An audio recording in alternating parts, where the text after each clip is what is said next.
योगी राम सूरत कुमार जय गुरु राया। योगी राम सूरत कुमार जय गुरु राया। योगी राम सूरत कुमार जय गुरु राया। योगी राम सूरत कुमार जय गुरु राया। योगी राम सूरत कुमार जय गुरु राया। योगी राम सूरत कुमार जय गुरु राया। योगी राम सूरत कुमार जय गुरु राया। योगी राम காரியங்களை செய்வதற்கு, நல்ல செயல்களை செய்வதற்கு அதற்கு பகவான் தான் நல்ல வாய்ப்பை கொடுக்க வேண்டும். பகவான் வாய்ப்பை கொடுத்தால்தான் நமக்கு அந்த சந்தர்ப்பத்தை பயன்படுத்த முடியும். அதைத்தான் பகவான் ஸ்ரீமத் பகவத்கீதையிலே ஸ்ரேயஸ் என்று சொல்லுகிறார். ஸ்ரேயஸ் என்றால் என்ன? ஸ்ரேயஸ் என்று சொன்னால் நல்ல மேலான திவ்யமான உயர்வான மேம்பாடுடைய நல்ல செயலை செய்வது. நல்ல செயலை செய்வது. இந்த உலக வாழ்க்கையிலே நல்ல செயல்களும் இருக்கும், தீய செயல்களும் இருக்கும். ஆனால் நல்ல செயல்களை செய்வது நமக்கு மேன்மையை தரும், உயர்வை தரும். நம்முடைய செயலளவில்தான் நம்முடைய வாழ்வு அமைகிறது, உயர்வு அமைகிறது, மேன்மை அமைகிறது. ஆகவே இதை ஸ்ரேயஸ் அப்படின்னு சொல்கிறார். எந்த காரியமாக இருந்தாலும் அது நல்ல காரியமாக, நமக்கு உகந்த காரியமாக, நமக்கு நன்மை தருகின்ற காரியமாக, நம்மை சார்ந்தவர்களுக்கு நன்மை தரும் காரியமாக, நமக்கு மேன்மேலும் நல்ல வளர்ச்சியை தருவதாக இருக்கின்ற செயல்கள் அத்தனையும், எண்ணங்கள் அத்தனையும் நமக்கு ஸ்ரேயஸ் என்று சொல்லப்படுகிறது. ஆகவே நல்ல சந்தர்ப்பங்களை பயன்படுத்த வேண்டும் என்பது மிக மிக முக்கியம். எப்பொழுதும் நல்ல சந்தர்ப்பங்கள் வாய்க்காது. நம்முடைய பிறவியும் அப்படித்தான் வாய்த்திருக்கிறது. நமக்கு இது ஒரு நல்ல பிறவி, சிறப்பான பிறவி, கிடைத்தற்கரிய பிறவி. இதை எல்லா நூல்களும் எல்லா ஞானிகளும் மிக சிறப்பாக சொல்லுகிறார்கள், இந்த பிறவியினுடைய உயர்வை. ஆகவே இந்த பிறவி கிடைத்திருப்பதே நமக்கு ஒரு சந்தர்ப்பம், நல்ல வாய்ப்பு. இதை பயன்படுத்த வேண்டும். அது மாதிரி பிறந்த பிறகும் நம்முடைய வாழ்க்கையிலே நல்ல காரியங்களை செய்வதற்கு கிடைக்கின்ற வாய்ப்பை முழுமையாக பயன்படுத்த வேண்டும், முழுமையாக பயன்படுத்த வேண்டும். ஆக நல்ல காரியங்களை செய்கின்ற அந்த எண்ணங்கள், அந்த சிந்தனைகள், அத்தகைய முயற்சிகள், அத்தகைய சாதனைகள் நம்மை மேம்படுத்தும். ஆகவே ஸ்ரேயஸ் ரொம்ப ரொம்ப முக்கியம். நம்ம வாழ்க்கையில் நமக்கு புத்தி பகவான் கொடுத்துருக்கிறார். இந்த புத்தியை வைத்து நிர்ணயிக்கலாம் எது நல்ல காரியம் அப்படி என்று சொல்லி. நமக்கே தெரியும் இந்த காரியம் நல்ல காரியம், இந்த காரியம் மேம்பாடுடையது, இது பிறருக்கு பயன்படக்கூடியது, இதனால் நமக்கு நன்மை உண்டாகும் என்று சொல்லி தெரியும். அது ஸ்ரேயஸ். இன்னொன்று சொல்லுகிறார் பிரேயஸ். அதாவது பிரேயஸ் அப்படி என்று சொன்னால் தாழ்ந்த எண்ணங்கள், தாழ்ந்த செயல்கள், கீழான செயல்கள், மேன்மக்கள் விரும்பாத செயல்கள், இவையெல்லாம் தாழ்ந்த செயல்கள், பிரேயஸ். ஆக பிரேயஸ் ஸ்ரேயஸ் என்று சொல்லுகின்ற இந்த இரண்டும் இயல்பாக நம்முடைய வாழ்க்கையிலே நம்முடைய எண்ணங்களின்படி அமைகிறது. நம்முடைய புத்தியினுடைய தாற்பயத்தை ஒட்டி இவை அமையும்.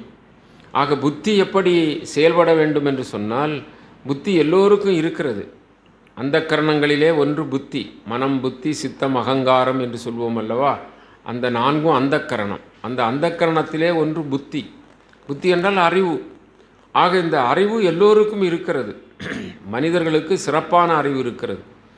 மனிதர்களுக்கு இருக்கிற சிறப்பான அறிவைத்தான் பகுத்தறிவு என்று சொல்கிறோம். ஆக பகுத்து ஆராய்ந்து நாம் அறிகின்ற அறிவு, அந்த அறிவில் நல்லது எது கெட்டது எது என்று பார்க்க வேண்டும். நல்லது எது கெட்டது எது என்று பார்த்து சிந்தித்து பகுத்து ஆராய்ந்து இந்த நல்லதை தேர்ந்தெடுத்து கொள்ள வேண்டும். ஸ்ரேயஸ். அந்த நல்லதை என்ன செய்ய வேண்டும்? தேர்ந்தெடுத்து கொள்ள வேண்டும். அப்படி நல்லதை தேர்ந்தெடுத்து நல்ல செயல்பாட்டிலே நாம் ஈடுபட்டோம் என்று சொன்னால் மேன்மேலும் நாம் என்ன தெய்வீகத்தன்மையை அடைவோம். தெய்வீகத்தன்மை என்பது நம்மோடு இருக்கின்ற ஒன்று. தெய்வீகத்தன்மை என்பது நம்மை சார்ந்தது, நம்முள்ளே இருப்பது, நம்மை விட்டு நீங்காதது, அகலாதது, மாறாதது, என்றும் இருப்பது, நித்தியமானது. அது தெய்வீகத்தன்மை. அது யாரிடம் இருக்கிறது? நம்மோடு இருக்கிறது, நம் கூடவே இருக்கிறது. ஆனால் அது வெளிப்படுவதில்லை, அது தோன்றுவதில்லை. நம்முடைய மனம், வாக்கு, காயம் என்று சொல்லுகின்ற முக்கரணங்களால் நடத்தப்படுபவை. அந்த முக்கரணங்களால் நடத்தப்படுபவைகள் செயல்கள். அதை கர்மா என்று சொல்வோம். கர்மா அப்படி என்று சொல்லுகின்ற பொழுது வினை என்பது பொருள். கர்மத்தை செய்யாமல் யாரும் இருக்க முடியாது.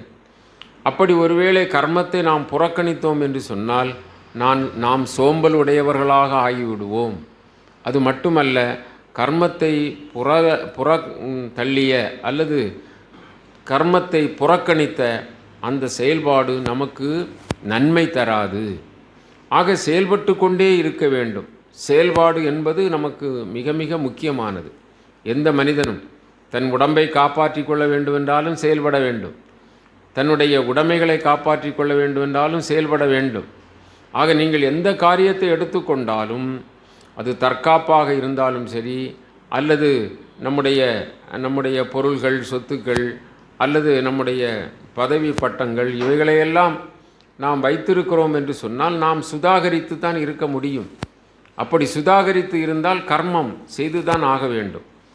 குறைந்தபட்சம் மூச்சு விடுவது கூட கர்மம், கண் இமைத்தல் கூட கர்மம். ஆகவே கர்மம் செய்யாது யாரும் இருக்க முடியாது. ஆக கர்மம் எல்லோரும் செய்ய வேண்டும். அதில் என்ன கர்மம் செய்ய வேண்டும்? ஸ்ரேயஸ் கர்மம் செய்ய வேண்டும்.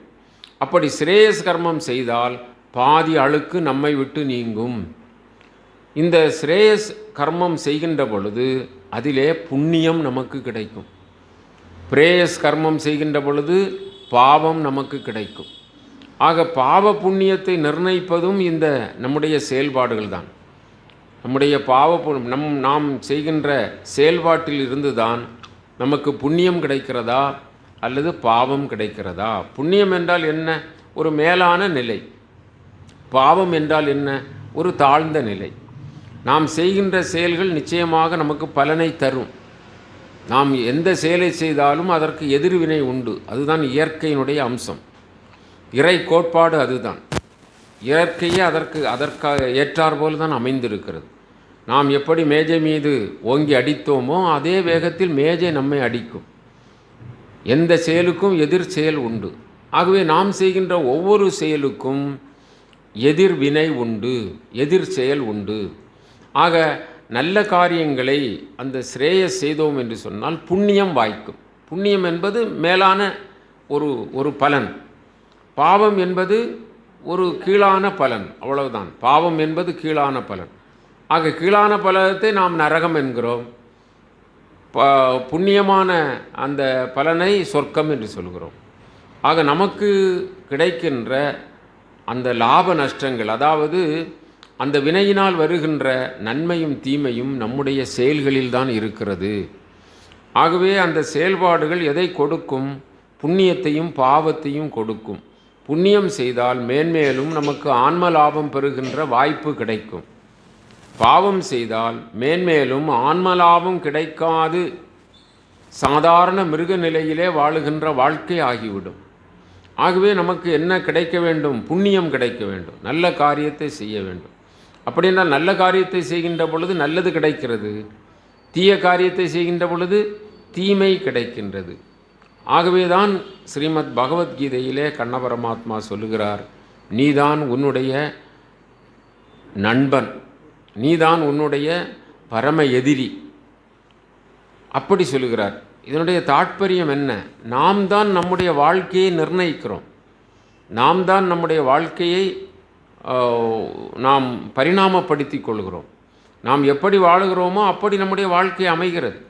ஐயோ, நான் கஷ்டப்படுகிறேனே, வேதனைப்படுகிறேனே, துன்பப்படுகிறேனே, பிரச்சனைக்குள் மாட்டிக்கொண்டேனே, பிரச்சனைகள் என்னை வந்து தாக்குகின்றனவே, என்னுடைய குடும்பத்தவர்கள், உற்றார் உறவினர்கள், பிள்ளைகள் இப்படியெல்லாம் கஷ்டப்பட்டு நான் அதை பார்த்து துயரப்படக்கூடிய நிலை வருகிறதே. அப்படி என்று சொன்னால் இதை கர்ம நியதி என்று சொல்கிறார்கள். கர்ம நியதி அப்படி என்று சொன்னால் கர்மத்தினுடைய வாசனை. நாம் செய்திருக்கின்ற கர்மத்தின் வழி நமக்கு பலாபலன்கள் கிடைக்கின்றன. நல்ல பலனோ தீய பலனோ எதை வைத்து கிடைக்கிறது? நாம் செய்கின்ற செயலை வைத்து, கர்மத்தை வைத்து செய்கிறது. அப்பொழுது அப்படி என்று சொன்னால் யாரும் அதற்கு உரிமைப்பட்டவர்கள் அல்ல, நாமே உரிமைப்பட்டவர்கள். நாம் செய்கின்ற காரியம்தான் நமக்கு வருகிறது, நாம் செய்கின்ற காரியம்தான் நமக்கு அனுபவத்திற்கு வருகிறது. அதற்காக வேறு ஒருவர் மீது பழி போட்டோ அல்லது வேறு ஒருவர் நமக்கு இடையூறு செய்து விட்டார் என்றோ கிடையாது. அதனால்தான் நீதான் உன்னுடைய நண்பனும் நீதான் உன்னுடைய பரம எதிரியும் அப்படி என்று பகவான் சொல்லுகிறார். ஆகவே நம்மை நாம் உருவாக்குகிறோம், நம்மை நாம் அழிக்கிறோம், நம்மை நாம் நல்ல நிலையிலே மேம்படுத்துகிறோம், நம்மை நாம் தாழ்ந்த நிலைக்கு கொண்டு போய் விடுகிறோம். இது யார் கையில் இருக்கிறது? நம் கையில் இருக்கிறது. இது ரொம்ப மிக மிக ஒவ்வொருவரும் சிந்திக்க வேண்டிய ஒரு காரியம். ஏனென்று சொன்னால் இது இது இது வேறு ஒருவர் நம்மை இப்படி செய்து விட்டார், நமக்கு ஒரு தீங்கு விளைவித்து விட்டார், அப்படியெல்லாம் நாம் சில நேரங்களிலே சிந்திப்போம் இல்லையா? நாம் செய்த வினை அந்த ரூபத்திலே வரும். அது காலில் கல் தட்டினாலும் கல் ரூபத்தில் அந்த வினை வரும். பாம்பு கடித்தால் பாம்பு ரூபத்தில் அந்த வினை வரும். வேறு எதிரி நம்மை தாக்கிவிட்டால் அப்படி வரும். வேறு ஒருவர் நான் ஒரு குற்றமும் செய்யவில்லை, என்னை வழக்கு போட்டு விட்டார்கள் என்று சொன்னால் அந்த வகையிலே அது வரும். ஆக நாம் குற்றம் செய்யாத நேரத்தில் கூட அந்த தீங்கு வந்து நம்மை என்ன செய்யும்? சார்ந்து விடும். அதற்கு ஒரு கதை சொல்லுவார்கள் அல்லவா? அவன் வேடன் புறாவை அடித்தான், புறா மீது படவில்லை, புறா பறந்து போய்விட்டது. இந்த அம்பும் மேலே மரத்திலே தொங்கிக் கொண்டது. ஒரு குடும்பஸ்தவர்கள் சாதாரணமான ஒரு ஏழ்மையான குடும்ப நிலையில் இருப்பவர்கள், ஒரு அந்தணர், அவரும் அவருடைய மனைவியும் அப்படியே கட்டிச்சோறு எடுத்துக்கொண்டு ஒரு கிராமத்திலிருந்து இன்னொரு கிராமத்திற்கு போகிறார்கள். அப்படி போகின்ற பொழுது நண்பகல், அதிகமான உஷ்ணம், வெப்பம் தாங்க முடியவில்லை, மேன்மேலும் நடக்க முடியவில்லை. இனி இங்கிருக்கின்ற இந்த மரத்திலே கொஞ்சம் இளைப்பாரி, மரத்து நிழலிலே இளைப்பாரி நாம் கொண்டு வந்திருக்கின்ற உணவையும் சாப்பிட்டு விட்டு நாம் செல்லலாம், கொஞ்சம் வெயில் குறைந்த பிறகு அப்படி என்று சொல்லி அந்த மரத்தடியிலே ஒதுங்கி இருந்து இளைப்பாறுகிறார்கள், உண்ணுகிறார்கள். அப்படி கொஞ்சம் உண்ட மயக்கத்திலே கொஞ்சம் படுத்திருக்கின்ற நேரத்திலே காற்று அடித்து அந்த அம்பு என்ன செய்கிறது? கீழே விழுகிறது. வேடன் விட்ட அம்பானது கீழே விழுகிறது. அது அவன் படுத்திருந்த அந்த அந்த அந்த கணவனுடைய மார்பிலே பாய்ந்து இறந்து போகிறான். அந்த பெண்ணானவள் மிக கதறி துடிப்பாள். உங்களுக்கு தெரியுமே, காட்டிலே, அதுவும் தன்னந்தனியான இடத்திலே இப்படி கண்முன்னாலே கணவன் துடித்து இறந்து போனான் அப்படி என்று சொன்னால் எவ்வளவு வேதனை கொடுக்க முடியும் பாருங்கள். அந்த நேரத்தில் அவர்கள் எந்த குற்றமும் செய்யவில்லை இல்லையா? அப்படி அவருக்கு ஒரு நிகழ்வு ஏற்பட்டு அந்த மனைவி துடித்து அப்படி கதறுவதற்கு ஏதோ ஒரு வினை இருக்கிறது. இதைத்தான் வினை கோட்பாடு அப்படி என்று சொல்வது. வினை வாசனை இருக்கிறது. ஆகவே இப்பொழுது நான் ஒரு குற்றமும் செய்யவில்லையே, என்னை சிறையில் அடைத்து விட்டார்களே என்று சொன்னால் நாம் யாரையாவது முன்பு அடைத்திருப்போம், நாம் கொடுமைப்படுத்தியிருப்போம். இதைத்தான் ராமாயணம், மகாபாரதம், அது மாதிரி சிலப்பதிகாரம், எல்லா நூல்களும் இதை சொல்லும். நாம் செய்த வினைக்கு தகுந்தாற்போல நமக்கு பலன் கிடைக்கும். ஆகவே நாம் செய்கின்ற ஒவ்வொரு காரியமும் எப்படி இருக்க வேண்டும்? சிரேயஸாக இருக்க வேண்டும். ரொம்ப ஜாக்கிரதையாக இருக்க வேண்டும். மறந்து கூட நாம் என்ன செய்து விடுவோம்? அந்த பிரேயஸுக்கு போய் விடுவோம்.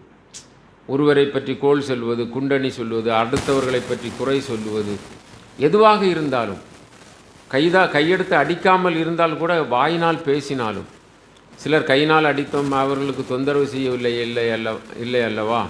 அவர்கள் காணாத பொழுது தானே குப்பையை அடுத்த வீட்டிலே கொட்டினோம். இப்படி எந்த விஷயமாக இருந்தாலும், இதெல்லாம் ஒரு சின்ன உதாரணங்கள் தான். ஆக எந்த விஷயமாக இருந்தாலும் அது பிரேயஸாக இருக்கக்கூடாது, பிறருக்கு துன்பம் விளைவிப்பதாக இருக்கக்கூடாது. அதனால்தான் முதலிலே சொன்னோம், மனத்தளவினாலும் வாக்களவினாலும் நம்முடைய செயலளவினாலும் எந்த விதத்திலும் என்ன இருக்கக்கூடாது? பிறருக்கு தீங்கு வரக்கூடாது, தனக்கும் தீங்கு வரக்கூடாது. நான் தானே நினைக்கிறேன், தீய காரியத்தை நான் தானே நினைக்கிறேன், என் மனதில் அதுவும் நமக்கு தீங்கை தரும். ஆகவே ரொம்ப ஜாக்கிரதையாக இருக்க வேண்டும். ரொம்ப ஜாக்கிரதை. பிறரை பற்றி ஒருவர் சிந்தித்து கொண்டே இருந்தார் என்றால் அவருடைய பாவங்கள் இவங்களுக்கு வரும். அதனால் நமக்கு எந்த விதத்திலும் இந்த ஸ்ரேயஸ் இல்லாத நிலையில் நாம் இருக்கக்கூடாது. இருந்தால் இந்த ஸ்ரேயஸின் வழி நமக்கு கர்ம வினைகள் வருகிறது. கர்ம வினை நமக்கு உறுத்து வந்து ஊட்டும். வான்புகள் வள்ளுவர் அதனால் தான் என்ன சொல்லுகிறார்? ஊழ்வினை உறுத்து வந்து ஊட்டும். கம்ப நாட்டாழ்வார் சொல்லுவார், அந்த கும்பகர்ணன் போகிறான், நான் படைக்கு போகிறேன் என்று சொல்லுகிறான். அதற்கு முன்பு எவ்வளவோ மறுத்து சீதாதேவியை விட்டுவிடு என்று அண்ணனுக்கு உபதேசம் செய்கிறான். ஆனால் கொடியவனாகிய அந்த ராவணன் உடைவாளை உருவி, நீ போருக்கு செல்லாவிட்டால் இங்கேயே எனக்கு புத்தி சொன்னால் இங்கேயே உன்னை வீழ்த்தி விடுவேன் என்று கோபப்படுகிறான்.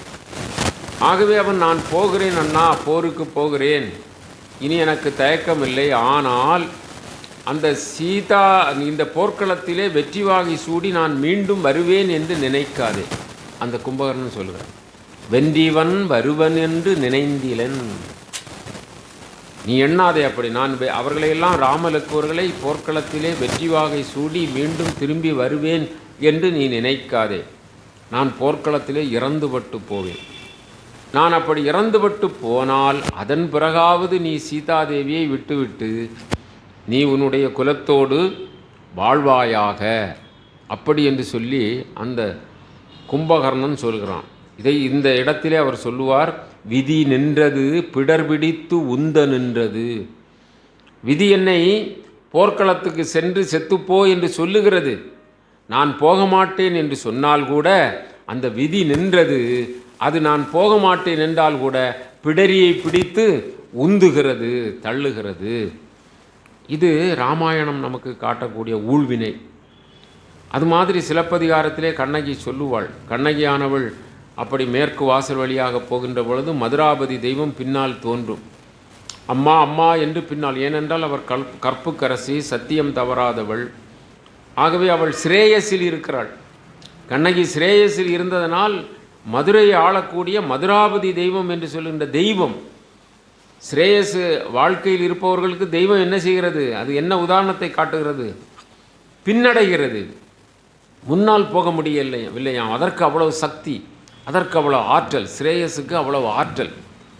சத்தியமேவ ஜெய, சத்தியமே நான் சொல்லுவேன், பொய் சொல்ல மாட்டேன். சின்ன சின்ன காரியங்களுக்கு கூட பொய் சொல்ல மாட்டேன். சத்தியம்தான் என்னுடைய வாழ்க்கை. என்னுடைய பதவி போனாலும் பரவாயில்லை, என்னுடைய சொத்துக்கள் போனாலும் பரவாயில்லை, சத்தியம். அப்படி தானே ஹரிச்சந்திரன் இருந்தான் இல்லையா? ஆக அப்படி சத்தியமேவ ஜெய, சத்தியமே தெய்வம். அப்படி ஒழுக்கத்தில் எல்லா இந்த சத்தியம் மட்டுமல்ல, நீங்கள் எந்தவித ஒழுக்கத்தை, எந்தவித செயல்பாடுகளை, எந்தவித காரியங்களை செய்தாலும் அதில் நாணயம் என்று சொல்லுவோம் அல்லவா? என்ன, அதுக்கு தான் இந்த இதுக்கும் பேரும் நாணயம் என்று வந்தது. நாணயம் என்று சொன்னால் அதில் ஒரு ஒழுங்கம். அது ஒரு வியாபாரமாக இருந்தாலும் சரி, அல்லது வேறு காரியங்களாக இருந்தாலும் சரி, குடும்ப வாழ்க்கையாக இருந்தாலும் அதில் என்ன இருக்க வேண்டும்? நாணயம், ஒரு சிறப்பு இருக்க வேண்டும். அப்படி சிறப்பு இருக்கின்ற பொழுது அது மேன்மையை தருகிறது. ஆகவே அந்த சிறப்பு மிகுந்த அந்த கண்ணகியின் முன்னால் அந்த மதுராபதி தெய்வம் செல்ல முடியாமல் பின்னோக்கி சென்று அப்படி அம்மா அம்மா என்று கூவி போகின்ற பொழுது கோபாக்கினியோடு அவள் மேற்கு வாயில் வழியாக சேரநாடு போகிறாள். மதுரையிலிருந்து அவள் சேரநாட்டிற்கு போகிறாள். அப்படி போகின்ற பொழுது இந்த அம்மா அம்மா என்ற குரல் கேட்டவுடனே யாரடி, அவள் திரும்பி கூட பார்க்கவில்லை. யாரடி என்பின் வருவோய் என்கிறாள். யார் நீ என் பின்னால் வருவது அப்படின்னு கேட்டவுடனே அந்த தாய் சொல்லுகிறாள், அம்மா நான் மதுராபதி தெய்வம், மதுரையை காத்து நிற்பவள்.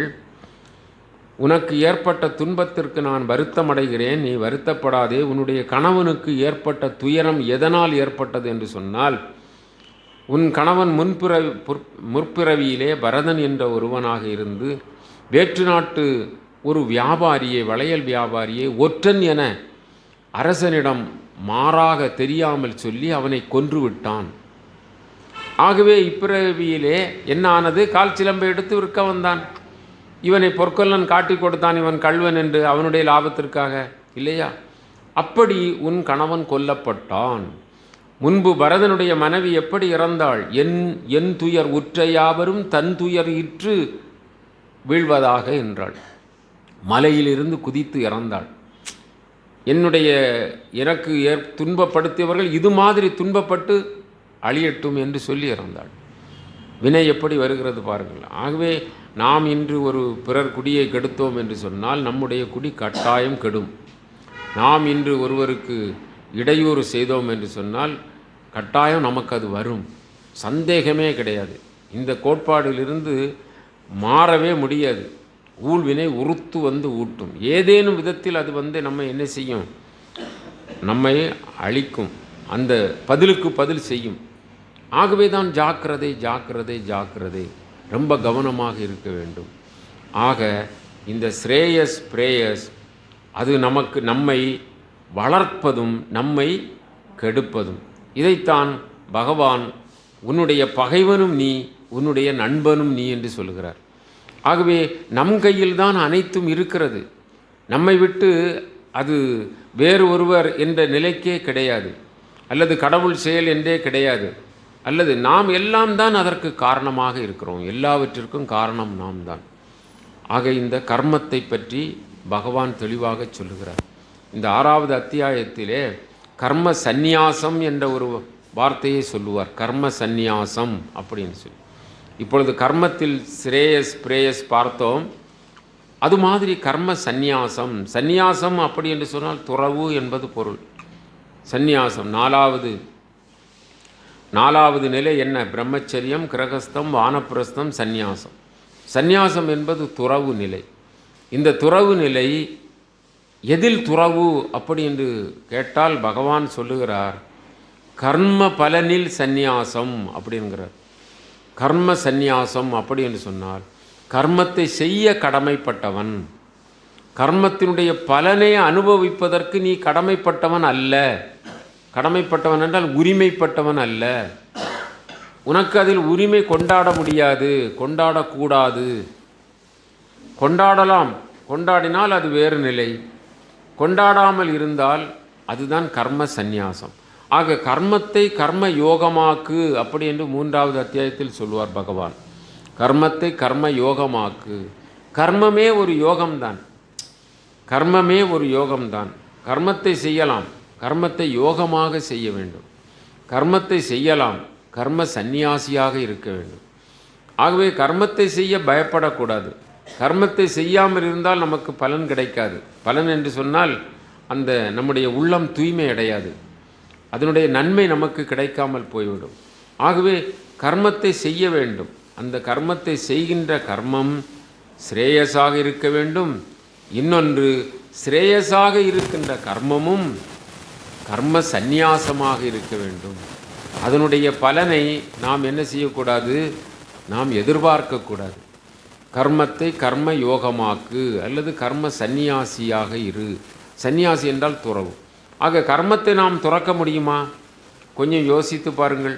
கர்மத்தை துறக்க முடியாது. ஆனால் கர்ம பலனை துறக்கலாம். கர்ம பலனை துறக்கலாம். இதில் லாபம் வந்தாலும் நஷ்டம் வந்தாலும் எனக்கு அதிலே என்னை அது பாதிக்காது. லாபம் வந்தாலும் என்னை பாதிக்காது, நஷ்டம் வந்தாலும் என்னை பாதிக்காது. லாபம் வந்தால் எப்படி பாதிக்கும்? லாபம் வந்தால் எப்படி பாதிக்கும்? அதுவும் பாதிக்கும், நம்மை பாதிக்கும். லாபம் வந்தால் ரொம்ப, ஒரு வியாபாரம் செய்கிறோம், கோடிக்கணக்கான ரூபாய் நமக்கு கிடைத்து விட்டது. அதன் பிறகு நாம் என்ன செய்ய மாட்டோம்? பிறரை மதிக்க மாட்டோம், பிறருக்கு தீங்கு செய்வோம், பாவச் செயல்களில் ஈடுபடுவதிலே நாம் இறங்கி விடுவோம். ஏராளமான பொருள் இருந்தால் இப்பொழுதெல்லாம் அப்படித்தானே நடைபெறும். சாதாரணமாக அப்படி நடக்கும். செல்வம் அதிகமாக வந்துவிட்டால் அவர்களுக்கு பாவத்தை பற்றிய கவலை இருக்காது. அவர்கள் எந்த பாவமும் செய்வதற்கு துணிவு உடையவர்களா. ஆகவே கர்ம லாபத்திலும் நமக்கு நஷ்டம்தான். கர்ம லாபத்தை கூட நாம் லாபம் நல்லது தானே, மகிழ்ச்சியை தானே கொடுக்கும் என்று சொன்னால் அதனாலே நமக்கு அகங்காரம் ஏற்பட்டு, அதனாலே நம்முடைய மனம் மாறுபட்டு, அதனாலே நம்முடைய புத்தி சிதைவடைந்து, அதனாலே நாம் அழிந்தும் போவோம். ஏராளமான பொருள், லாட்டரியில் 1 கோடி கிடைத்தது என்றால் என்ன ஆகிறது? உணர்வு பூர்வமாக கூட 1 கோடி கிடச்சிட்டு காற்று நின்று போகும். 1 கோடி கிடச்சிது, மகிழ்ச்சி இல்லையா? அது கூட என்ன செய்கிறது? அழிவை கொடுக்கிறது. அது மாதிரி கர்ம நஷ்டம் என்ன செய்கிறது? அதுவும் அழிவை கொடுக்கிறது. நஷ்டப்பட்டு விட்டால் சும்மா இருப்போமா? அதுவும் ஹார்ட் நிற்கும் இல்லையா? இவ்வளவு முதல் நான் இழந்து விட்டேன். இப்போ தண்ணீர் பெருகி விட்டது தூத்துக்குடியில் இல்லையா? நிறைய பேருக்கு இந்த அடித்தளத்தில் இருந்தவங்கள் பொருள்களெல்லாம் அப்படியே போயிட்டு, என்னென்ன பொருள்களோ வச்சுருப்பாங்க, எல்லாமே என்ன ஆயிட்டுது? போயிட்டுது. அப்போ என்ன மனசில் என்ன வரும்? ஏக்கம் வரும் இல்லையா? ஏக்கம் வந்தால் என்ன செய்வாங்க? படுத்துருவாங்க. அப்போது கர்ம லாபமும் நமக்கு கெடுதியை தரும், கர்ம நஷ்டமும் நமக்கு கெடுதியை தரும். ஆக கர்ம லாபமும் என்னை சாராது, கர்ம நஷ்டமும் என்னை சாராது. அது கர்மத்தினுடைய பலன், அதை நான் துறக்கிறேன். அப்படி என்று சொன்னால் இந்த இரண்டு விதத்திலும் நமக்கு என்ன இல்லை? நஷ்டம் இல்லை, லாப நஷ்டமும் இல்லை. அதனால்தான் லாப நஷ்டம் என்று சொல்கிறார்கள். லாபத்திலும் நமக்கு நஷ்டம் இல்லை, நஷ்டத்திலும் நமக்கு நஷ்டம் இல்லை. ஆகவே கர்ம சந்நியாசமாக இருக்க வேண்டும். எந்த கர்மத்தை செய்தாலும் கர்ம சந்நியாசமாக, சந்நியாசம் என்றால் துறவு. அந்த கர்ம பலனை என்ன செய்யக்கூடாது? எனக்கு இது கிடைக்கும் என்ற ஆர்வம் உடையவர்களாக இருக்கக்கூடாது. எனக்கு இது கிடைக்கும், நான் இதை செய்கிறேன், எனக்கு இது கிடைக்கும், நான் வயலிலே விதை விதைத்திருக்கிறேன், எனக்கு நல்ல மகசூல் கிடைக்கும், நான் நல்ல வேலை செய்கிறேன், எனக்கு பலன் கிடைக்கும், அப்படி என்று சொல்லுகின்ற எதிர்பார்ப்போடு நாம் என்ன செய்யக்கூடாது? எதிர்பார்ப்போடு நாம் அந்த கர்மத்தை செய்யக்கூடாது. அப்படி எதிர்பார்ப்போடு நாம் செய்தோம் என்று சொன்னால், நாமெல்லாம் சாதாரணமாக செய்கின்ற கர்மங்களெல்லாம் ஒரு குறி எதிர்ப்பு, ஒரு பலனை எதிர்பார்த்துத்தான் செய்வோம். எந்த காரியத்தை செய்தாலும் ஒரு பலனை எதிர்பார்த்து செய்வோம். அப்படி பலனை எதிர்பார்த்து கர்ம சந்நியாசம் இல்லாமல், கர்ம துறவு இல்லாமல், கர்ம யோகமாக செய்யாமல் அந்த கர்மத்தை செய்தோம் என்று சொன்னால் அது நம்மை பந்தப்படுத்தும். முதலில் பார்த்தோம், அது லாபம் நஷ்டம் என்று பார்த்தோம். லாபமாக இருந்தாலும் நம்மை கெடுக்கும், நஷ்டமாக இருந்தாலும் நம்மை கெடுக்கும் என்று பார்த்தோம். இப்பொழுது பகவான் சொல்லுகிறார், கர்மம் கர்ம பந்தத்தை கொடுக்கும். பந்தம் என்று சொன்னால் என்ன? கட்டு. பந்தம் என்று சொன்னால் கட்டு. கர்மம் எதை கொடுக்கும்? கர்ம கட்டை கொடுக்கும். கட்டு என்று சொன்னால் என்ன? அதை அனுபவிக்கக்கூடிய பலனை கொடுக்கும் கர்மம். இப்பொழுது நாம் ஒரு நல்ல காரியம் செய்கிறோம் அப்படி என்று சொன்னால் அதனால் என்ன கிடைக்கும்? புண்ணியம் கிடைக்கும். புண்ணியத்தை அனுபவிப்பதற்காக மீண்டும் பிறக்க வேண்டும், புண்ணியத்தை அனுபவிப்பதற்காக மீண்டும் பிறவி எடுக்க வேண்டும். ஒரு தீய காரியம் செய்கிறோம், அதனால் பாவம் கிடைக்கும். பாவத்தை அனுபவிப்பதற்காக நாம் பிறவி எடுக்க வேண்டும், அல்லது ஒரு காரியத்தில் ஈடுபட வேண்டியது வரும். ஆக புண்ணிய பாவம் இல்லாமல், கர்ம பந்தம் இல்லாமல் இருந்தால்தான் அந்த கர்மத்தினுடைய அனுபவத்தை மீண்டும் அனுபவிக்காமல் ஆகும். ஆக அனுபவிக்கக்கூடிய நிலை வந்தது என்று சொன்னால் நாம் பந்தத்தோடு செய்திருக்கிறோம் என்று பொருள். இப்பொழுதெல்லாம் நமக்கு சில அனுபவங்கள் கிடைக்கின்றன இல்லையா? சில லாபங்கள் வருகிறது, சில நஷ்டங்கள் வருகிறது. வாழ்க்கையிலே நல்ல சந்தோஷம் வருகிறது, சங்கடங்கள் வருகிறது இல்லையா? துன்பம் இன்பம் எல்லாம் மாறி மாறி வருகிறது. உடல் ஆரோக்கியமாக இருக்கிறது, உடல் ஆரோக்கியம் கெட்டு போகிறது.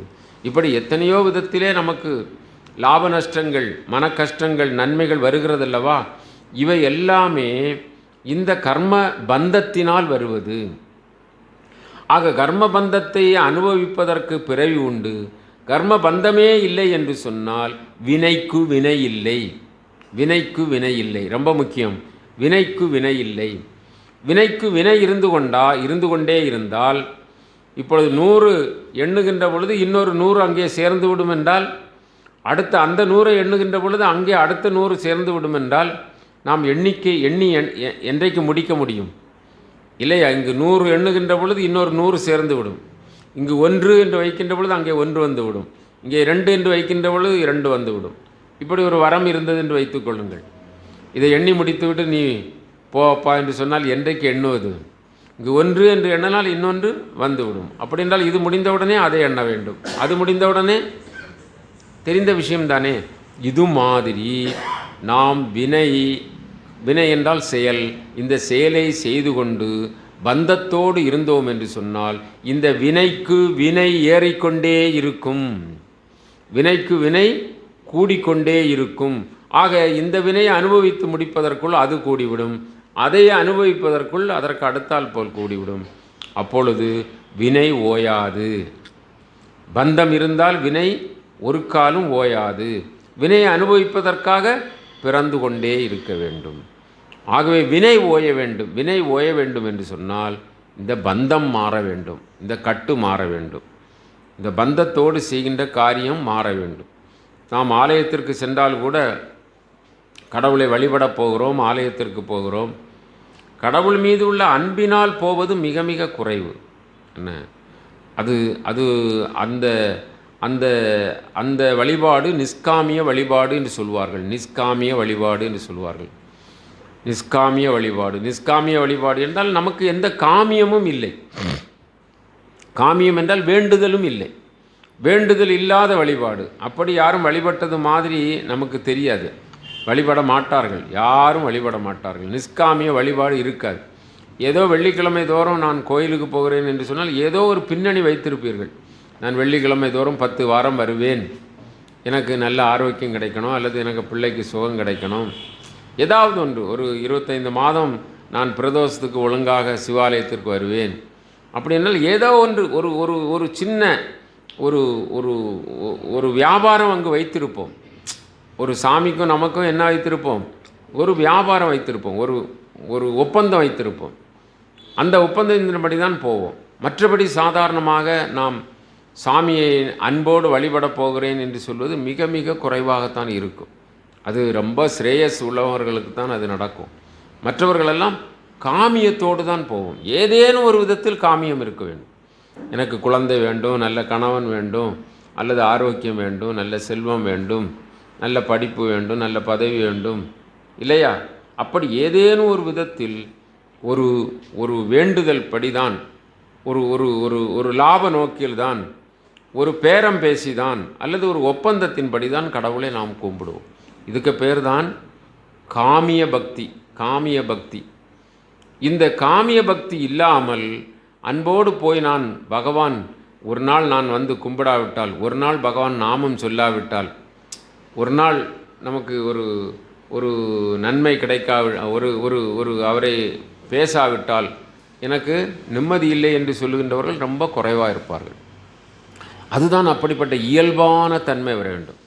வேறு யாராவது சொல்லுகிறார்கள், வேறு யாராவது நம்மை கட்டாயப்படுத்துகிறார்கள், அதனால் நாம் சாமி கும்பிடுகிறோம், அதனால் நாமம் சொல்லுகிறோம், இப்படியெல்லாம் இருக்கும், நிறைய இருக்கும். என்ன அது எல்லாம் என்ன எது தராது? அது என்ன பக்தி? காமிய பக்தி. காமிய பக்தி. நிஷ்காமிய பக்தி என்று சொல்லுகின்ற பொழுது இது ஒரு எதிர்பார்ப்பும் இல்லாமல் நான் பகவான் நாமத்தை சொல்லுகிறேன் அப்படின்னு சொல்லுவாங்க. நான் பகவான் ஆலயத்திற்கு போகிறேன், எனக்கு என்ன போனால் என்ன கிடைக்கும் என்று கேட்பார்கள்.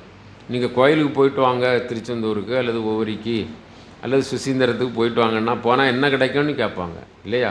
என்ன கிடைக்கும்? ஏதாவது ஒன்று கிடைச்சாதான் நம்ம போகணும் அப்படிங்கிற எண்ணம் இருக்குது பாருங்கள். இதுதான் காமிய பக்தி, நிஷ்காமிய பக்தி. இன்னொரு பக்தி இருக்குது, அது பயத்தினால் ஏற்படக்கூடிய பக்தி. சாமி அடிப்பார், சாமி நம்மளை தண்டிப்பார், நம்ம பிள்ளைகளுக்கு காய்ச்சல் வரும், அல்லது நமக்கு தலைவலி வரும், அல்லது நமக்கு சாப்பிட்ட சாப்பாடு ஜீரணிக்காது, ஏதாவது ஒரு விதத்தில் நமக்கு ஒரு பயம் இருக்கும். அவரை கும்பிட்டு ஒரு 6 மாதம் ஆயிட்டு, நம்ம போன தடவை கொடை நடக்கும்போது கூட கொஞ்சம் பூ வாங்கி கொடுக்கல, இந்த தடவை நம்ம கட்டாயம் வாங்கி கொடுக்கணும், பயம், அல்லது சாமி நம்மளை தண்டிப்பார், அது மாதிரி ஒரு பக்தி. ஆக காமிய பக்தி, நிஷ்காமிய பக்தி, பயத்தினால் ஏற்படக்கூடிய பக்தி. இதில் நிஷ்காமிய பக்தி தான் என்னது? சிறப்புக்குரியது. நிஷ்காமிய பக்தி தான் சிறப்புக்குரியது. மற்றெல்லாம் சிறப்புக்குரியது அல்ல. என்ன? ஆனால் இந்த 3 வகையிலும் பகவான் தன்னை வணங்கிட்டு போட்டோன்னு ஒரு சௌரியம் கொடுக்குறாரு. ஏதோ பொருள் வேண்டி கும்பிடுறியா கும்பிடு, அதுக்கும் சகாயம் செய்வார். பயத்தினால் கும்பிடுறியா அருவாளை வச்சுட்டு நிற்பார். என்ன ரொம்ப அப்போ பயந்தாவது என்ன செய்வாங்க? அவரை அப்படி ஒவ்வொரு தன்மைக்கு ஏற்ப அவர் என்ன பதம் பார்க்குறார். ஆக அப்படி என்று சொன்னால் பந்தப்படுகின்ற நிலை சந்நியாசம் என்று சொல்லுகிறது. பந்தப்படுகிற நிலையிலிருந்து விடுபடுவது சந்நியாசம். ஆக நாம் கர்மம் செய்கின்ற பொழுது நாம் அந்த காரியத்திலே பந்தப்படுகிறோம்.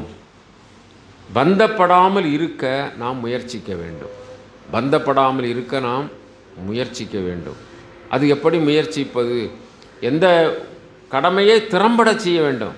ஆனால் நான் பலனைத்தான் எதிர்பார்க்கவில்லையே, அதனால் நான் திறம்பட செய்யலாமா? திறம்பட செய்தால் என்ன, செய்யாமல் இருந்தால் என்ன? அப்படி இருக்கக்கூடாது. அப்படி இருந்தால் அது கர்மம் செய்வதற்கு தகுதியே இல்லாமல் போய்விடும்.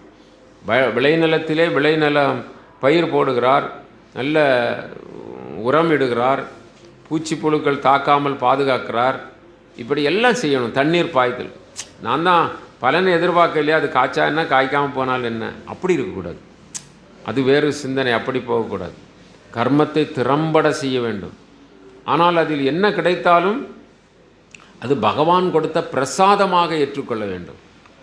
ஏற்றுக்கொள்ள வேண்டாம் என்பதல்ல, அது பகவான் கொடுத்தது. அது நம்முடைய மனதை தாக்கக்கூடாது, நம்முடைய உடலையோ மனதையோ அது பாதிக்கக்கூடாது. அப்படி நாம் அதில் ஒரு பற்று இல்லாமல் இருக்க வேண்டும். அந்த பற்று இல்லாமல் இருந்தோம் என்று சொன்னால் நமக்கு அந்த பந்தம் நம்மை ஏற்படுத்தது. இப்பொழுது பள்ளி இருக்கிறது, பள்ளியிலே நாம் நிர்வாகம் செய்கிறோம், அல்லது நீங்கள் படித்து கொடுக்கிறீர்கள். இது பற்றில்லாமல் செய்தால் இதில் வரக்கூடிய புண்ணியம் நமக்கு வராது. புண்ணியம் வராமல் இருக்க வேண்டும். இதிலே பாவம் செய்தோம் என்று சொன்னாலும் அது நம்மை சாரக்கூடாது. அந்த பாவம் செய்வது அதை முதலிலே நாம் தள்ளிவிட்டோம், அது பிரேயஸ் என்று தள்ளிவிட்டோம். ஆகவே பாவ நிலை இதற்கு இல்லை. ஆக புண்ணியத்தை கூட நாம் எதிர்பார்க்கக்கூடாது. அதுவாக எது நடக்கிறதோ அது நடக்கும். ஆனால் நாம் எதிர்பார்த்தோம் என்றால் பந்தம் ஆகிவிடும். பிறகு இன்னொரு பிறவி பிறந்து இன்னும் பள்ளிக்கூடம் கட்ட வேண்டியது வந்துடும். அப்படி வரக்கூடாது என்ன. ஆகவே இதில் பந்தம் வராமல் இருக்க வேண்டும். அதைத்தான் கர்ம சந்நியாசம் என்கிறார், கர்ம துறவு என்கிறார். அர்ஜுனனுக்கு இதில் சந்தேகம் இருந்தது. அதனால்தான் அவனுக்கு சாங்கிய யோகத்திலே அவனுக்கு ஒரு ஒரு ஒரு ஒரு பலகீனம் ஏற்பட்டது. என்ன பலகீனம் ஏற்பட்டது? கண்ணா, என்னுடைய காண்டீபம் நழுவுகின்றது, என்னுடைய உடல் வியர்க்கின்றது, முகம் வெளிர்கின்றது, நா உலர்கின்றது, காண்டீபத்தை என்னால் கையினால் கூட பிடிக்க முடியவில்லை, எனக்கு சோர்வு ஏற்படுகிறது. நான் இவர்களையெல்லாம் எதிர் அணியிலே இருக்கிற இவர்களையெல்லாம் கொன்ற பின்பு எனக்கு என்ன நன்மை கிடைக்கப் போகிறது?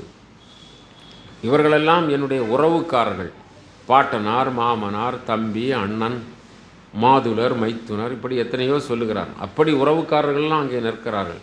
அவர்களையெல்லாம் கொன்று எனக்கு என்ன பயன்? நான் சந்நியாசியாக போய்விடுகிறேன்.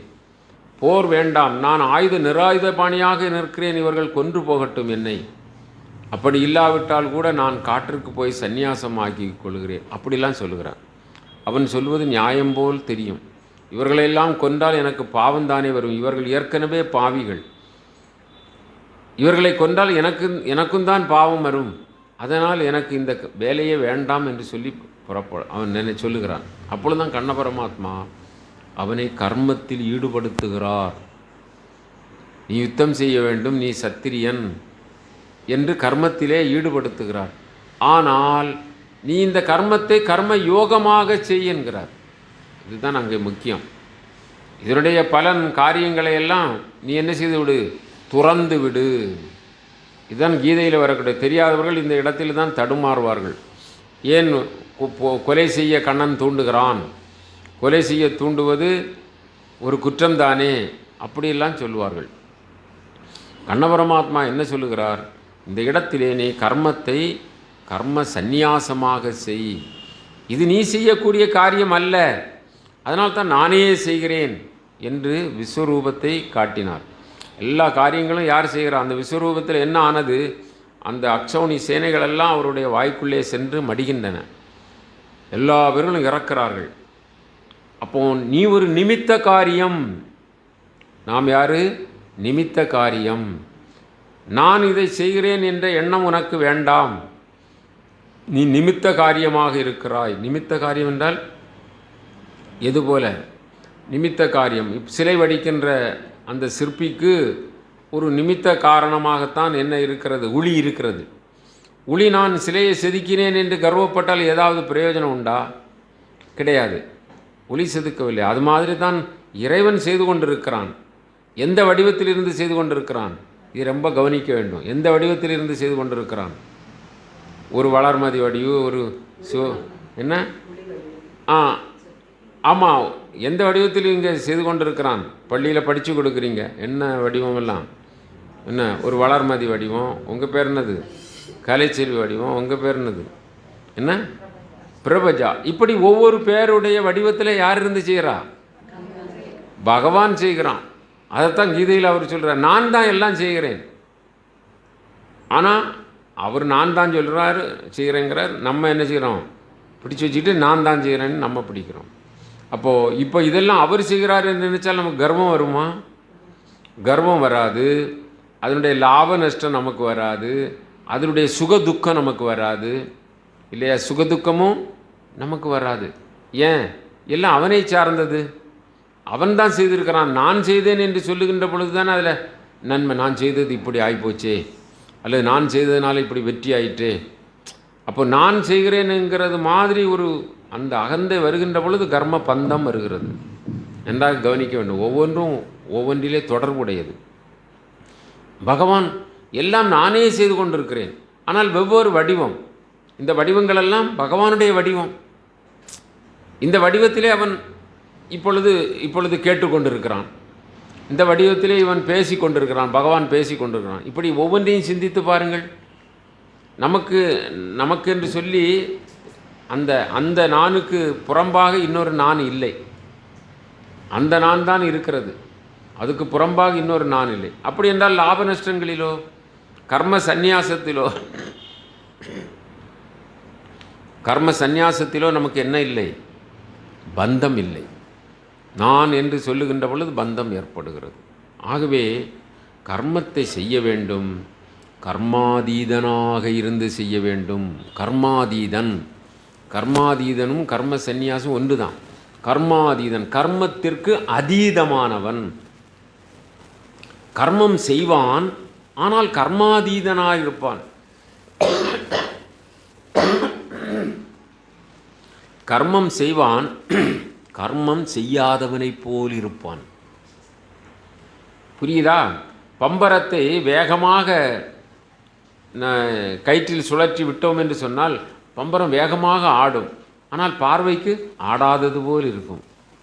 பார்த்துருக்கிறீங்களா? அப்படி நல்ல சின்ன பிள்ளைகள் கறக்கக்கூடிய பம்பரம் கூட அப்படி விட்டால் அப்படி சலனம் இல்லாமல் நிற்கும், நின்னது போல தெரியும். ஆனால் என்ன செய்யும்? ஆடும். பெரிய ஃபேன் அதில் உள்ள சுற்றும். ஆனால் அந்த விசிறியினுடைய சிறகுகள் நமக்கு என்ன செய்யாது? தெரியாது. ஃபேன் சுற்றலை போல தான் இருக்கும் இல்லையா? ஒன்றும் இல்லாமல் இருக்குது மாதிரி இருக்கும். ஆனால் அது என்ன செய்கிறது? வேகமாக சுற்றுது. அப்போ கர்மம் செய்கிறது, ஆனால் பார்வைக்கு செய்யாதது போல் இருக்கும். புரியுது இல்லையா?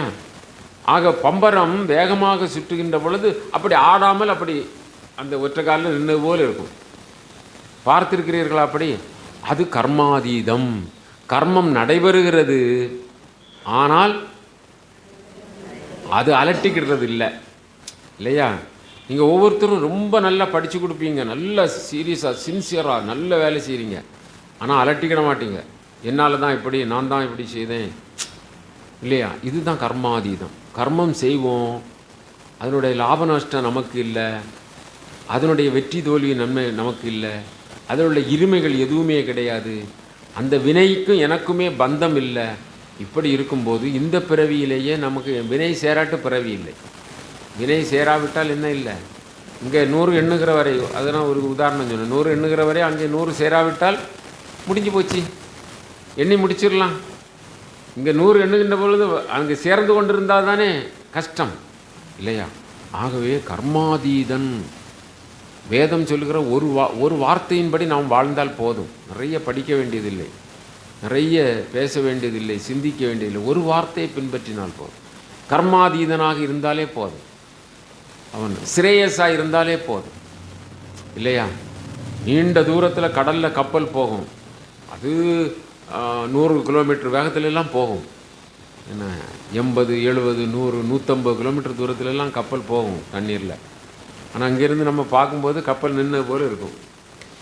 கர்மம் செய்கிறது அது வேகமாக போய்கிட்டு தான் இருக்குது. ஆனால் என்ன இல்லை, அது தெரியலை, கர்மாதீதனாக இருக்குது கண்ணுக்கு, அப்படி தெரியும்.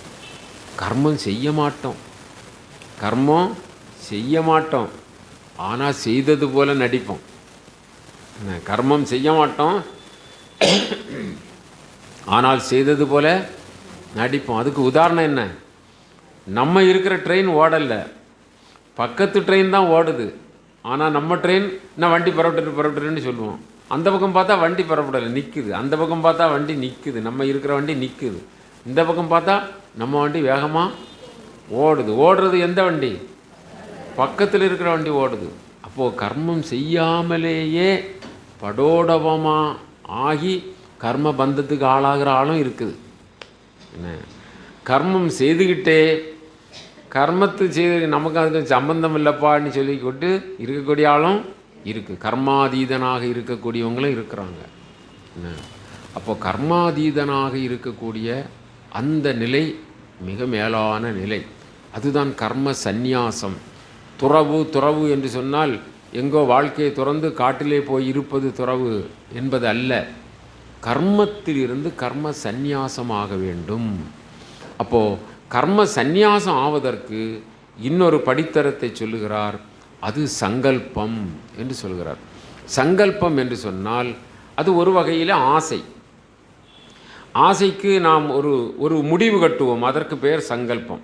இன்றைக்கு நாம் எங்கே போக வேண்டும், இன்ன இடத்திற்கு போக வேண்டும், கிளாஸ் முடிஞ்சோடனே வடசேரியில் போய் சாதனம் வாங்கிட்டு வீட்டுக்கு போகணும் அப்படி நினைக்கிறோன்னு வைங்க, அது என்னது? சங்கல்பம்.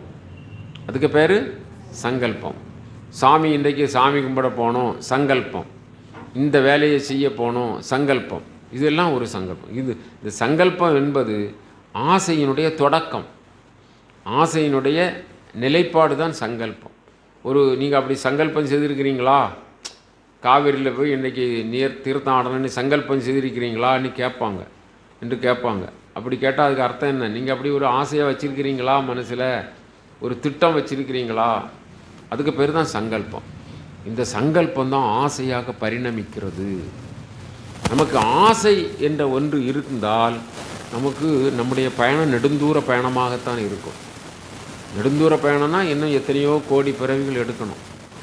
அப்போது அதனால தான் ஆசைப்படபட ஆய்வரும் துன்பங்கள் அப்படின்னாங்க. ஆசைப்படபட ஆய்வரும் துன்பங்கள். அது அந்த ஆசைக்கு அளவே இருக்காது. முதல்ல 2 பவுனுக்கு ஒரு காப்பு வாங்கணும்னு இருக்கும். அப்புறம் அது வாங்கின பிறகு இன்னும் அடுத்ததுலேயும் பீமா லாட்ரி போட்டு என்ன ஒரு சீட்டு போட்டு அடுத்த வருஷமும் ஒரு 2 பவுன் வாங்கலாம் இப்படி தோணும் இல்லையா? இது ஒரு உதாரணத்துக்கு சொன்னோம். இதை மாதிரி ஒவ்வொரு விஷயத்துலையும் 5 ஏக்கர் நிலம் வாங்குறவன் என்ன ஒரு 5 ஏக்கர் வாங்கணும்னு நினைப்போம் இல்லையா? ஒவ்வொரு விஷயத்துலையும் நமக்கு வரக்கூடிய வருவாயாக இருந்தாலும் சரி, நமக்கு வரக்கூடிய எந்த விஷயமாக இருந்தாலும் நம்ம என்ன செய்வோமோ மீண்டும் மீண்டும் ஆசைப்படுவோம். அப்போ ஆசையே துன்பத்திற்கு காரணம் அப்படின்னார். ஆசையே துன்பத்திற்கு காரணம் புத்த மகான் சொன்னார். ஆசை படபட ஆய்வரும் துன்பங்கள். திருமூலர் சொல்லுகிறார், ஆசை படபட ஆய்வரும் துன்பங்கள். அப்போ துன்பத்திற்கு அளவே இல்லை, யான்படும் துன்பத்திற்கு அளவே இல்லை அப்படி சொல்லுவோம். துன்பத்திற்கு அளவு இல்லைன்னு சொன்னால் என்ன அர்த்தம்? அந்த அளவுக்கு ஆசைப்படுறோன்னு அர்த்தம். ஆசைப்படபட என்ன செய்யும்? ஆய்வரும் துன்பங்கள். ஆசை விட விட ஆனந்தமாமே.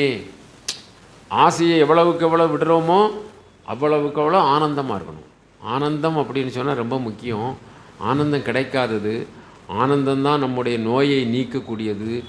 ஆனந்தம்தான் நம்முடைய சரீரத்தை வளர்க்கக்கூடியது. ஆனந்தம்தான் நமக்கு நம்முடைய ஆயுளை நீட்டக்கூடியது. ஆனந்தம்தான் நம்முடைய நோயை விரட்டக்கூடியது. ஆனந்தம்தான் எல்லாம். இந்த ஆனந்தம் நமக்கு கிடைக்கிறது இல்லை. என்ன ஆனந்தம் நமக்கு என்ன செய்கிறது? கிடைக்கிறது இல்லை. ரொம்ப மருந்து போல தான் இருக்குது ஆனந்தம். எப்போ இருக்கா தான் ஆனந்தம் கிடைக்குது. ஆனால் எப்பொழுதும் ஆனந்தமாக இருக்கணும். ஆனந்தமாக எப்பொழுதும் இருந்தால் உடலில் எந்தவித என்ன இல்லை, ரோகமும் இல்லை, க்ஷீணம் இல்லை. ஆனந்தமாக எப்பொழுதும் இருந்தோம் என்று சொன்னால் நம்முடைய உடல் அவயவங்களெல்லாம் நல்லா செயல்படும். ஆனந்தமாக எப்பவும் இருந்தோம் அப்படின்னு சொன்னால் நமக்கு நீண்ட ஆயுளுங்கிறாங்க. நீண்ட ஆயுள். எல்லாரும் ஒரு காலம் இறந்து போயிடுவாங்க, அப்படி தானே? இந்த உடலை விட்டுருவாங்க. ஆனால் ஆத்மா அழியாது. அந்த உடல் போயிடும், மறு உடல் கிடைக்கும். இறந்தவங்களுக்கெல்லாம் மறு உடல் கிடைக்கும்.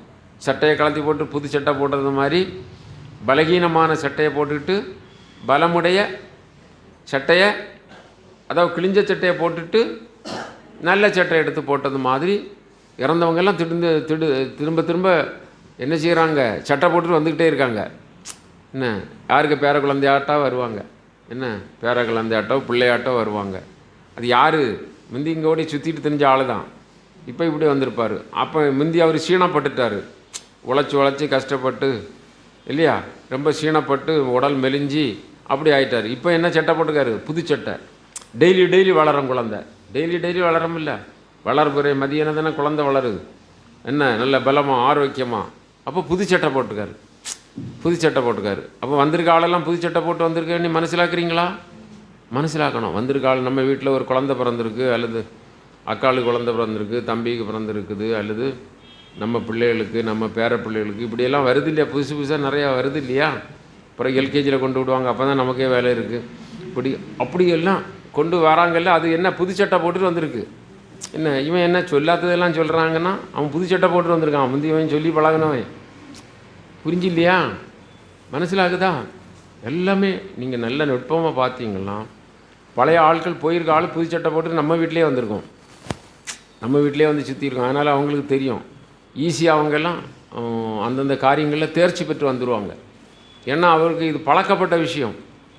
சட்டை தான் மாறி இருக்கு, மற்றபடி பழக்கப்பட்ட அவருடைய வாசனையெல்லாம் அதில் இருக்கும். அதனால் அதில் உள்ள வாசனையெல்லாம் அவருக்கு இருக்கும். நம்ம ஒன்றும் சொல்லிக் கொடுக்கலையே, இவன் இப்படி வந்துட்டானே, நல்ல வேதமெல்லாம் படிக்கிறானே அப்படின்னு சொன்னால் அவன் முந்தி வேதம் படித்தவன். புரியுதா? அது மாதிரி வருவாங்க.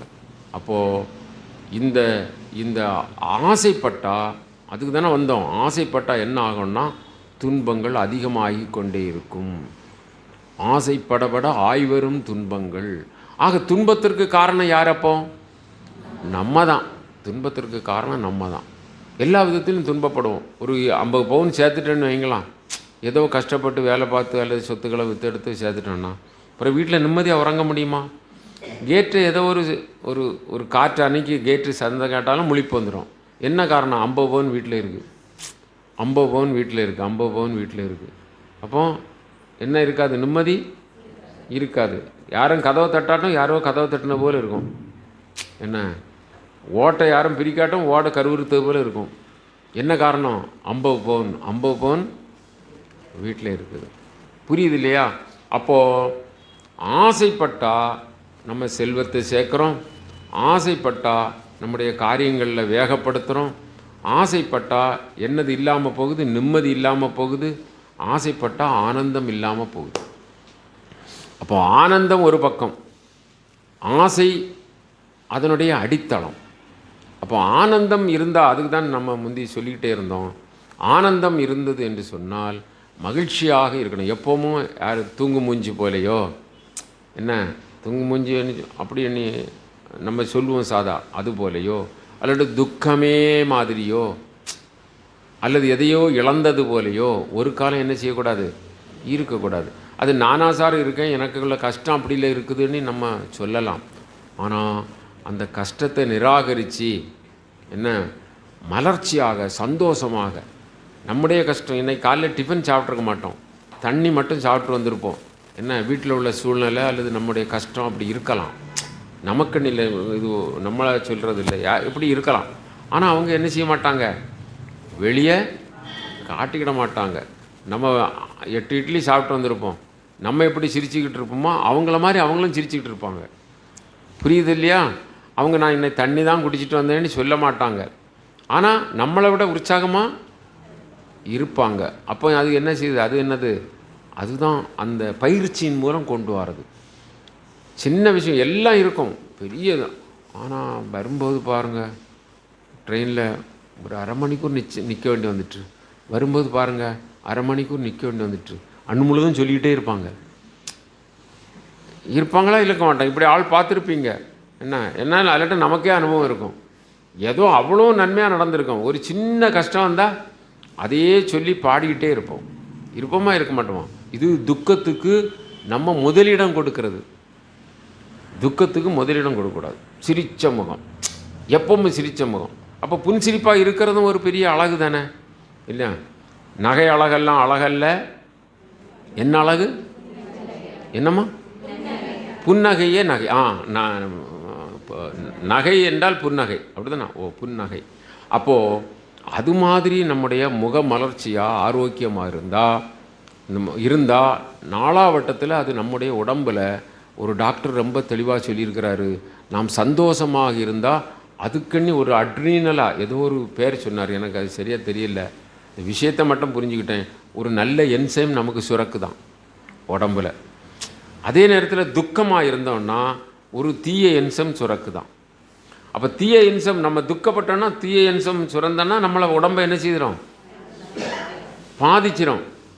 அதனால தான் அந்த ஃபெயிலியர் இந்த ஃபெயிலியர் அது போச்சு இது போச்சுன்னு சொல்கிறது என்ன? இந்த ஃபீஸ் அடித்த மாதிரி தான். ஃபீஸ் அடித்த மாதிரி கரண்ட்டு டக்குன்னு போயிட்டுன்னா சில எலக்ட்ரானிக்கெல்லாம் போயிடும்ல, திடீர்னு வந்தாலும் போயிடுது இல்லையா? அது மாதிரி தான் நம்முடைய உடம்பம். எவ்வளோ பெரிய பாருங்கள். இதெல்லாம் நம்ம வாழ்க்கை முழுதும் நினைவில் வச்சுக்கணும். அப்போ சந்தோஷமாக இருந்தால் நம்ம உடம்புலேயே என்ன ஆகுது? ஒரு மாற்றம் ஏற்படுது. அதனால தான் அவங்களுக்கு ஆரோக்கியங்கிறாங்க. சங்கடமாக இருந்தால் ஒரு பாதிப்பு ஏற்படுது உடல் அளவிலே. அதனால தான் சிலர் ஒரு பெரிய இடையூறு அவங்க வாழ்க்கையில் பெருசாக வந்துட்டோன்னா அதிலே தோஞ்சிட்டாங்கன்னா படுக்க தான். அப்படிலாம் கேள்விப்பட்டிருக்கிறீங்கல்ல? அதில் தான் அவர் மனம் உடஞ்சி போயிட்டார் அப்படி சொல்கிறாங்க இல்லையா? நமக்கு அதை சொல்ல தெரியாதனால மனம் உடஞ்சி, ஹார்ட் உடஞ்சி அல்லது ஏதாவது உடஞ்சின்னு சொல்லுவோம் இல்லையா? அப்போது உடம்பில் அது மாதிரி. அப்போ ஆனந்தமாக இருக்கணும் அப்படின்னு சொன்னால் பகவான் அங்கே சொல்கிறாரு, நீ ஸ்ரேயஸாக இருக்கணும், நீ எதிர்பார்த்து இருக்கக்கூடாது, சந்நியாசமாக இருக்கணும், கர்ம சந்நியாசமாக இருக்கணும், ஆசைப்படக்கூடாது. எல்லா விஷயங்களும் இங்கே சொல்லப்பட்டிருக்கு. நமக்கு தெரியாமல் இவ்வளோ காலம் மாட்டிட்டோம். என்ன இனியாவது என்ன செய்யணும்? நம்ம விழிப்படைஞ்சிடணும்.